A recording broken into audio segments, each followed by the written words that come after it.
I'm a former ACE certified personal trainer and ACE certified fitness nutrition specialist.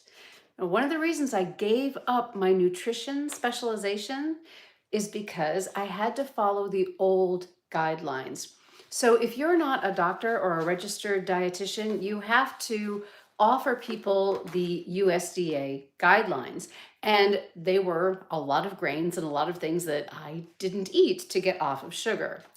But recently, the guidelines have changed and they're actually in line with sugar freedom. And if you're curious about using the guidelines, they've been made pretty user friendly. And I just want to show you the website and where you can go to get your breakdown of how to put together your meals at different levels of calories. So it's really easy for you if you're trying to figure out how much you should be eating, what you should be eating, what the servings should be. You can access these materials very easily and then know what to buy and how to put some meals together.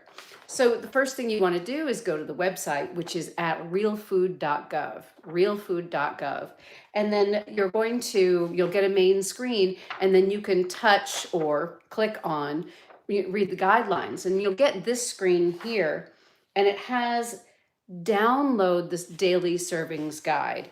And when I was a fitness nutrition specialist, that was really the most important thing. You wanted to know how many calories you're going to eat and how many servings of food you were going to have. Now, of course, I was a turbulence trainer of the year and specializing in body transformation.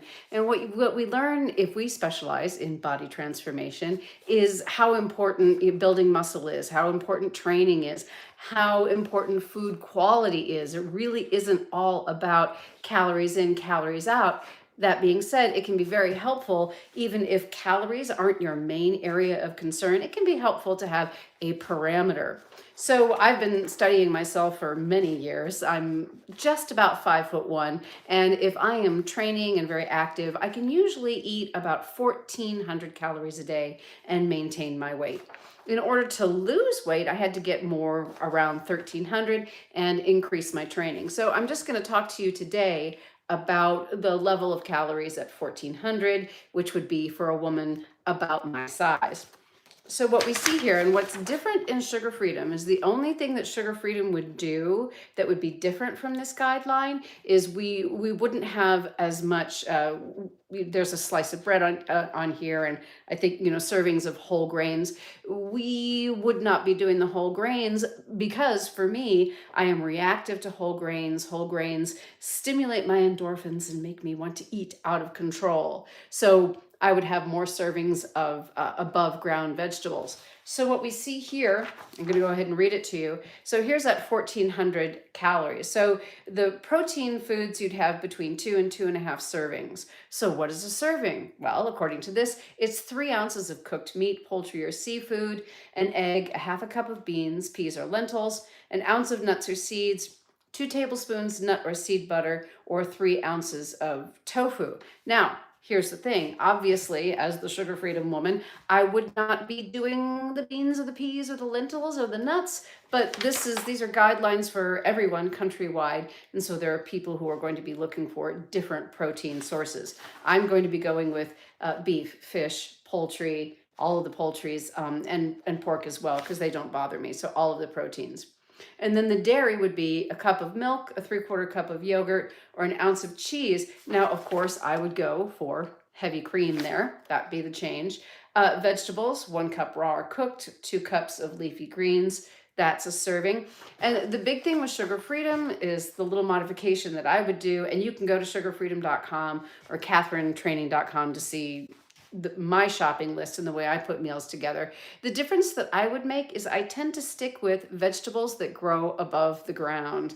That's so all of your leafies, except for radishes. There's always exceptions, but that's the idea. If you think about all of the vegetables that grow above the ground, lettuces, broccoli, cucumbers, those tend to work better for me. I also, because I can't handle a whole lot of fiber, I also go with a little bit less fiber. So for example, if I'm going to have cucumbers, I'm not going to have the seeds and I'm going to peel them.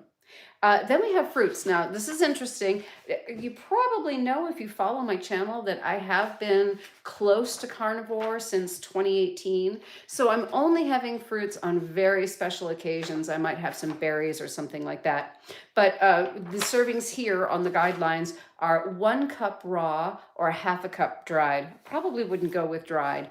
But then I would also, if you tolerate fruits, and you're trying to get lean or shrink your waistline, I would stick to strawberries, Granny Smith apples, lower sugar fruits. And of course, you have to experiment with yourself, figuring out if there are fruits that you can tolerate that don't trigger compulsive overeating. Because there are fruits, man, if I eat a banana, I am off to the races. I cannot handle them. They're not within my zone of tolerance.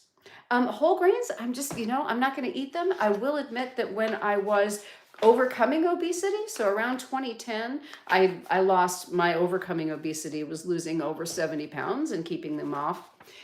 So when I was still in my late 40s and in my very early 50s, I could still have a third of a cup of oat bran. And it was only oat bran. The only thing I could have was oat bran, and it could only be a third of a cup.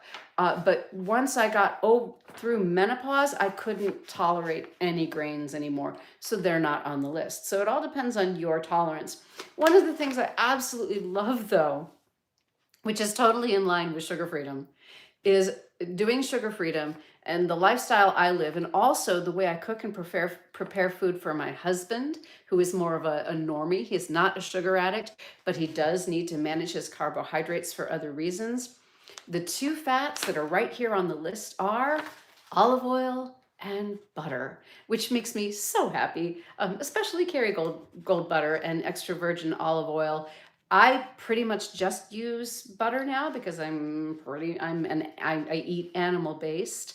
But my husband does like salad dressing. So the last thing I want to leave you with is, because I am assuming not everybody on here is close to carnivore. You might just be low carb or sugar free. Welcome. Love having you. Most of the people that I work with are low carb or sugar free or keto. They're not animal based. The easiest way to manage to start getting healthier, in my opinion, everybody knows to cut sugar and candy and those kinds of things, but most people don't know to make their own salad dressing. Salad dressing, I tried to find a salad dressing that didn't have canola or soybean oil. Pretty much impossible. And the ones that are made with avocado oil are outrageously expensive. So the most important thing for the people you care about, say you do follow a close to carnivore diet, but you're cooking for someone who doesn't, probably one of the best things you can do for them is make your own salad dressing. My husband and actually I taught my husband how to make it, Go Van. He makes his own salad dressing. He makes Italian out of olive oil and white wine vinegar and just the Italian spices. And he also makes his own blue cheese dressing and dip, which is his favorite. And that's going to be made out of, I believe, sour cream, some olive oil, and that's the base. And then, of course, the blue cheese. And it doesn't take much more than that. And then you blend it up and chill it in the refrigerator. And oh boy, it's fantastic. So if there is one thing that you take away from this little video I'm doing today, is make your own salad dressing. So that's the big tip number 1. Of course, if you're animal-based, you might not be eating salads, but if you do, make sure that the dressing is something you make for yourself. And on that note, as I always say, be well and eat for yourself. Go visit realfood.gov. You might actually discover some things that are really useful. And please, please, please, if you want to maintain your health, or if you want to lose weight, or if you want to get leaner, for any purpose, do yourself a favor, do your family a favor, download this chart, which you can find at realfood.gov. It's right there. You're going to download the daily serving guide. Click on that link. All right. Take care, everybody. Have a great day.